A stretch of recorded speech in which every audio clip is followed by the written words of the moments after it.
E aí, gente, tudo bem? Como é que estão? Espero que bem, né? Salve, salve! Estamos aqui para mais uma aula de Geografia do 4º ano. E, mais uma vez, eu recomendo. Se você perder alguma aula, sobretudo as minhas, claro, né? Mas se você perder alguma aula, você pede lá o link, vai lá no link, baixa as aulas, assiste a hora que você quiser. Você pode baixar no celular, tá lá no YouTube e assista. Eu sempre digo, as aulas são sequenciadas, os conteúdos têm que ser acompanhados. Se você perde uma aula, na aula posterior você provavelmente não vai entender muita coisa. Então, vai lá, assiste as aulas. Isso vale para qualquer das disciplinas, tá bom? Beleza? Vamos lá para a nossa aula de hoje? Vamos ver o que a gente vai ver hoje? Hoje tem novidade. Então, olha só.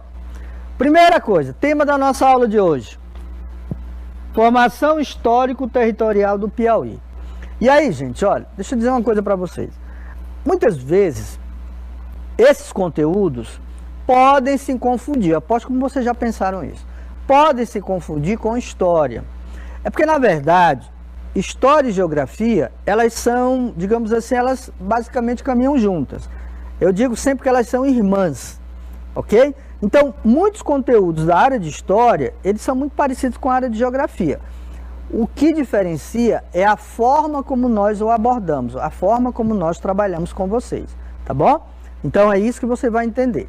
Então, quando fala em história, processos históricos é uma coisa. Quando a gente fala formação histórico-territorial, territorial já nos remete a espaço geográfico, a geografia, ok? Tá bom? Entendido? Então vamos lá. Qual é a nossa habilidade? Vamos lá? A nossa habilidade, gente, ela é conhecer o processo de formação histórico-territorial do Piauí. Então, quando eu falo formação histórico-territorial, significa tratar um pouco de como esse espaço, de como esse processo se deu dentro da história e a partir desse território que nós temos hoje conhecido aqui como Estado do Piauí, ok? Lembrando que é sempre bom a gente revisitar, a gente voltar dentro desse processo para a gente poder entender como é que a gente se constituiu, né? Já pensou, por exemplo, e tem gente que não lembra nem o que fez ontem. Se perguntar o que foi que você fez ontem, a partir do momento que você acordou, não lembro, só abri os olhos e não lembro. Então, imagina lembrar disso há 2, 3 séculos passados. É para isso que a gente está aqui, tanto na geografia, dentro dessa abordagem da geografia, como dentro da história, ok? Mas hoje é geografia, vamos lá? Olha, mapa político do Piauí. Aqui, ó, se você olhar, tá? Ele tem inúmeras cidades, são mais de 224 municípios aqui, ó, espalhados por esse território. E como eu sempre digo, o nosso estado, né, ele parece um estômago. Tem um formato de um estômago. O bicho é feio, mas é assim mesmo. É porque nós já estudamos isso, né? A colonização dele começou de dentro para fora. Ou seja, do interior para o litoral. E aí você tem. Mas a pergunta que eu sempre faço quando a gente vai começar essas aulas, e eu sempre faço quando vou discutir esse tema com meus alunos é: como era o Piauí no passado bem distante? Você já imaginou? Ele não era do jeito que é hoje. Isso a gente já sabe. Mas como é que ele era? Quem ocupou essas terras? Quem foi que ocupou o Piauí aqui? Os índios? Nós já estudamos. Índios já tinham aqui, já existiam. Chamados nativos. Foram os colonos, vindo de Portugal, vindo da Europa, tá? Quem foi? Foi o pessoal vindo lá da Bahia, do Maranhão? Então é isso que a gente vai discutir hoje. Quem foram os primeiros habitantes? Aí fica fácil responder. Como surgiram as cidades do Piauí? Tá? Então, vamos lá então, tentar responder alguma dessas questões. Ocupação do território do Piauí. Como é que se deu? Outra pergunta-chave. Quem foram os protagonistas? Quando eu falo de protagonistas, quem foi que esteve aqui inicialmente e se localizou no espaço geográfico, num local delimitado, determinado, ok? E se fixou, ou seja, constituiu residência. Como surgiram as primeiras vilas? E lembrando que vila não é uma série da Netflix. Vila é um espaço geográfico em que moravam famílias, e daí dessas foi crescendo, se expandindo e se tornou cidades como a gente tem hoje aqui na cidade de Teresina, a cidade de Oeiras, a cidade de Campo Maior, a cidade de Alto, a cidade de Regeneração e assim inúmeras outras cidades do estado do Piauí. A ocupação do território do estado do Piauí foi realizada principalmente por pequenos agricultores. Isso há muito tempo atrás, ok? Quando a gente fala pequenos agricultores, são aquelas famílias que adentravam o espaço aqui do Piauí, iam constituindo um espaço e ali faziam sua roça para plantar. Geralmente cultura de primeira necessidade, como feijão, arroz, milho e etc. Então essas são o que a gente chama de pequenos agricultores. Investidores e vaqueiros baianos. Então, primeiro sinal que a gente tem aí, o Piauí, de certa forma, o seu território foi colonizado por pessoas vindo de fora, tá? Por exemplo, aí nós já temos digamos, uma incidência aí de que vaqueiros baianos, ou seja, vindos da Bahia, vaqueiros vai nos remeter o quê? A fazendas de gado, lembra disso, ok? Lembra disso. Que se instalaram as primeiras fazendas de gado próximas aos cursos d'água da bacia do rio Parnaíba, onde surgiram as primeiras vilas que ficaram caracterizadas pelas enormes distâncias e desconexões entre as mesmas. Gente, olha só, por que que esses pequenos agricultores, investidores e vaqueiros se instalavam à beira de rios? No caso aqui, próximo do rio Parnaíba. Porque, gente, olha, não tem como você sobreviver sem água. Imagina você criar cabeças de gado, certo? Sem água. Os animais precisam beber, você precisa beber. Então é por isso que eles se instalavam próximo às bacias dos rios Parnaíba e Poti. Se você observar no mapa, e é uma curiosidade que eu vou dizer, você vai perceber que boa parte das nossas cidades aqui do Piauí, elas ficam às margens de quê? Do rio Parnaíba ou do rio Poti. Por quê? Por uma questão de sobrevivência. Aposto que não sabiam disso. Isso é curiosidade que a gente precisa saber dentro da parte de geografia. O que mais? O processo de ocupação territorial do estado inicia-se na mesorregião sudoeste piauiense, nas áreas conhecidas como Gerais, especialmente nas chamadas serras do Uruçuí e do Quilombo. Ó, aqui nós temos a Serra do Uruçuí, certo? Aí você pergunta, onde é que fica? Uruçuí, tá? E existem serras, aqui ó, tá? Serras do Quilombo, aqui é uma entrada que dá, né, que vai dar na Serra do Quilombo, e é uma serra mesmo, ó. Ela tá por aqui, ó, lá em cima, uma serra, ok? Então, se a gente for pensar, esse processo de ocupação territorial do estado começou por aí, ó. Serra do Uruçuí e Serra do Quilombo. Por quê? Porque são exatamente que ficam em fronteira com a Bahia. Viu lá que a gente se deve muito essa colonização por causa dos vaqueiros, a ocupação desse território, se deve muito aos vaqueiros que vieram? Bom, problematizando, a gente sempre tem isso, as questões básicas. Eu fiz algumas lá no início e vou fazer outras agora. Como foi caracterizada a ocupação histórica do atual território piauiense e como se caracteriza a atual rede de cidades piauienses? Primeira pergunta. Aí nós vimos. Eu vou voltar lá a pergunta para a gente não perder esse pique, ou seja, perguntar e a gente responder. Então, como foi caracterizada a ocupação histórica do atual território piauiense, ou seja, do estado que nós temos hoje, desse espaço geográfico, e como se caracteriza a atual rede de cidades piauienses? E aí, gente, olha, atualmente a gente tem eu diria assim, uma espécie de associação entre alguns estados para poder, de certa forma, alavancar o desenvolvimento. O que eu quero dizer com isso? Para promover o desenvolvimento desses estados, certo? E aí deu-se origem, nessa espécie de associação desses estados, ao que a gente chama de Matopiba. Matopiba é uma sigla que, né, vem de Maranhão, Tocantins, Piauí e Bahia. Então, se vocês, né, enxergarem por aí na televisão, ou em algum texto, ou em algum livro, a palavra Matopiba, você já sabe. Significa a junção da sigla do início do Maranhão, Tocantins, Piauí e Bahia. Aposto que não sabia disso também. E aqui nós temos a região do Matopiba. Ok? Maranhão, Piauí, Bahia e Tocantins.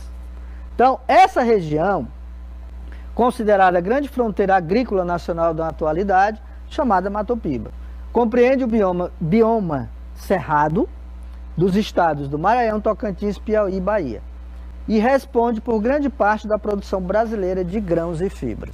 Ou seja, se você pensar hoje, o que a gente chama de fronteira agrícola, o que é isso? São espaços geográficos em que grandes produtores de soja, por exemplo, se instalaram e ali fixaram residência e plantam essas grandes produções de soja, ok? Soja, milho, arroz. Mas aqui, sobretudo no Piauí, na região sul, sobretudo é soja.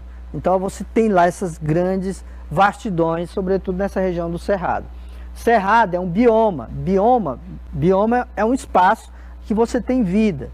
Então você tem uma terra que favorece a essas produções de alimentos, como a soja, por exemplo, ok? Lembrando que o óleo de soja vem daí, né? E tá caro que só. Mas vamos lá. Aqui nós temos novamente, ó, o espaço. E esse espaço aqui, a gente vai já saber qual é, mas é importante a gente olhar os mapas, porque pelo mapa a gente vê a localização, a gente sabe se situar. E aí, ó, vamos ver aqui. Essas são as áreas do Matopiba. Aqui você tem Piauí, ó, área do Piauí. Você tem áreas do Tocantins. Você tem áreas do Maranhão. E você tem áreas da Bahia. Ok? Então, dá para você perceber como é essas fronteiras que a gente chama de fronteira agrícola. Fica bem no meio, né, do Brasilzão que a gente conhece. E aí, ó, eu trouxe essa legenda que é exatamente o bioma do Cerrado. Ó.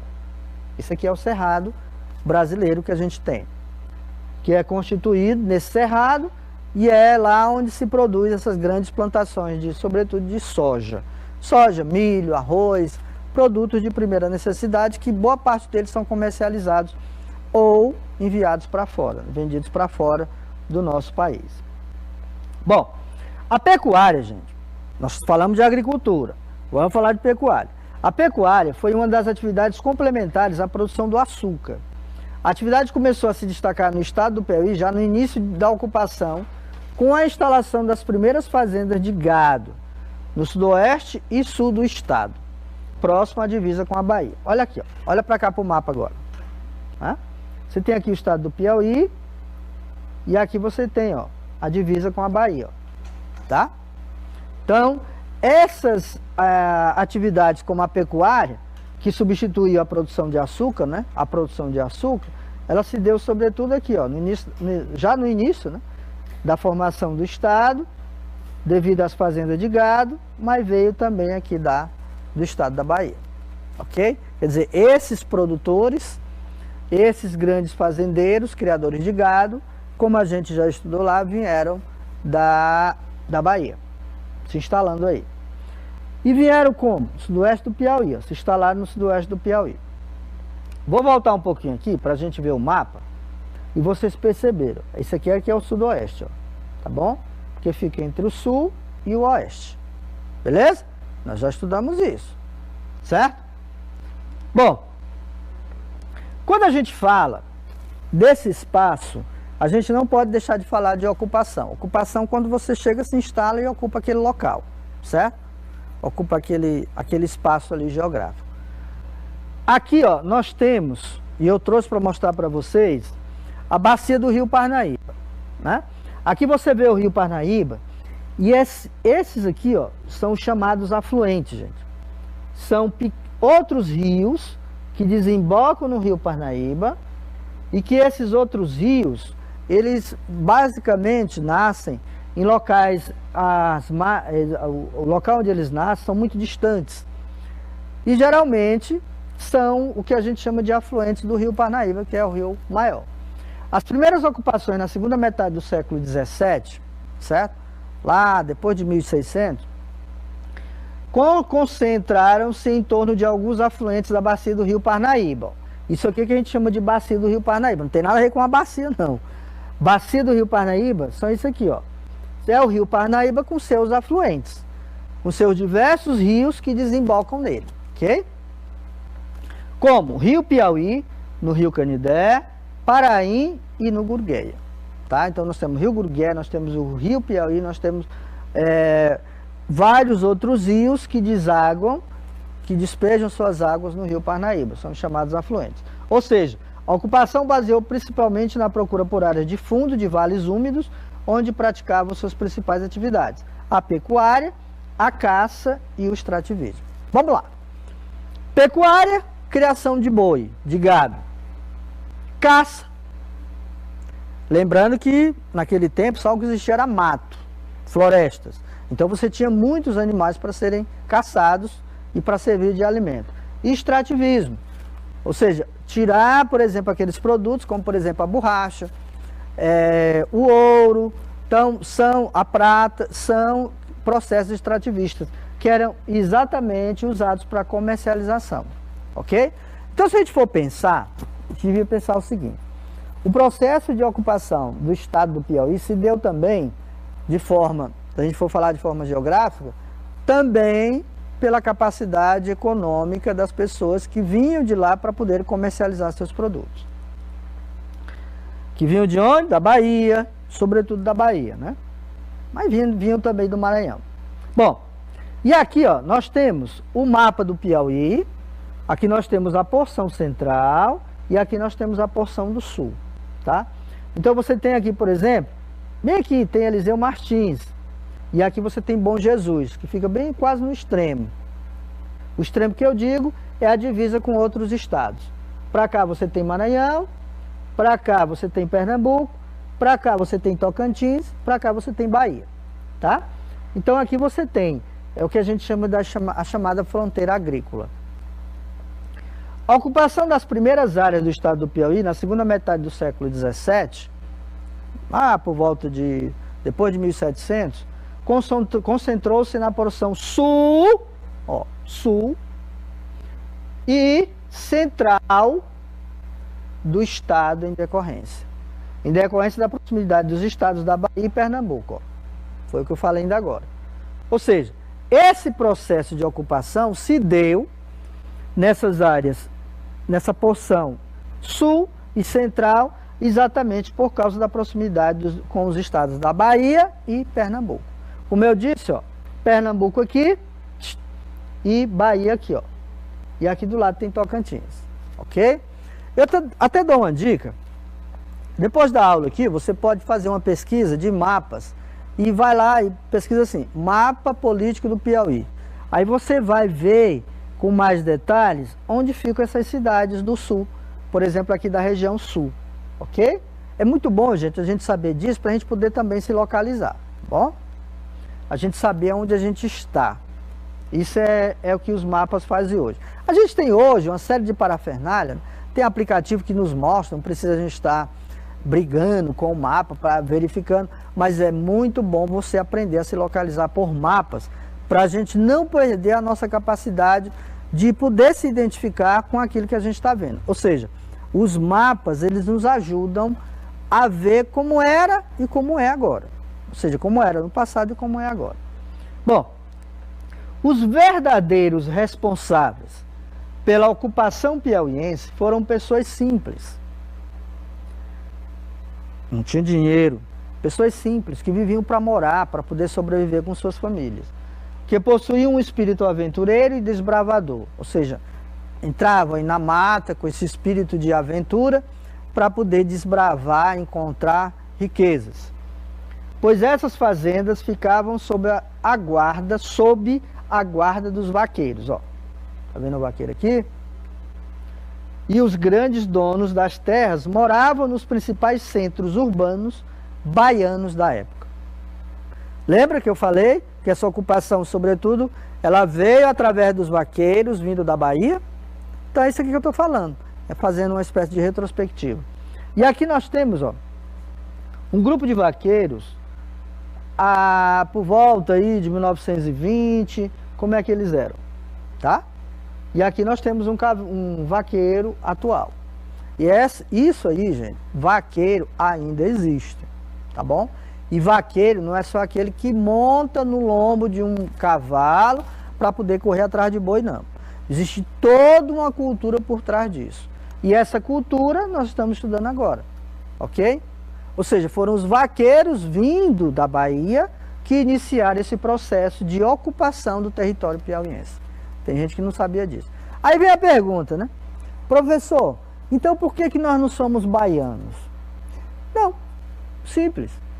Porque esse processo de ocupação, naquela época, ainda não existia o estado da Bahia, certo? As pessoas que existiam naquela época, elas não tinham essa condição, por exemplo, de ir em territórios desconhecidos. Geralmente eram feitos por homens, né, e que depois traziam suas famílias para poder se situar naquele local, ok? Bom, e aí, conforme o primeiro relato da capitania do Piauí, não se pode atribuir a conquista daquelas terras a um seleto grupo de desbravadores associados à Casa da Torre. Aí vem, professor J, já vem lá, senhor, com essa história. O que é Casa da Torre? É uma casa que fica numa torre? Não, gente. Casa da Torre, que é isso aqui que vocês estão vendo, ó, tá? A gente vai já saber. Vou voltar aqui. A Casa da Torre é isso aqui, ó, tá? Vamos imaginar o seguinte. Imagina que você mora numa fazenda, né? Nessa fazenda existe a casa aonde o dono da fazenda ele vem para passar os finais de semana, não tem? E geralmente essa casa do dono da fazenda não é a mais bonita, a mais estruturada, que tem mais quartos, a que tem mais banheiros, a que está muito bem feita. E aí você depois vê lá a casa das pessoas que trabalham na fazenda.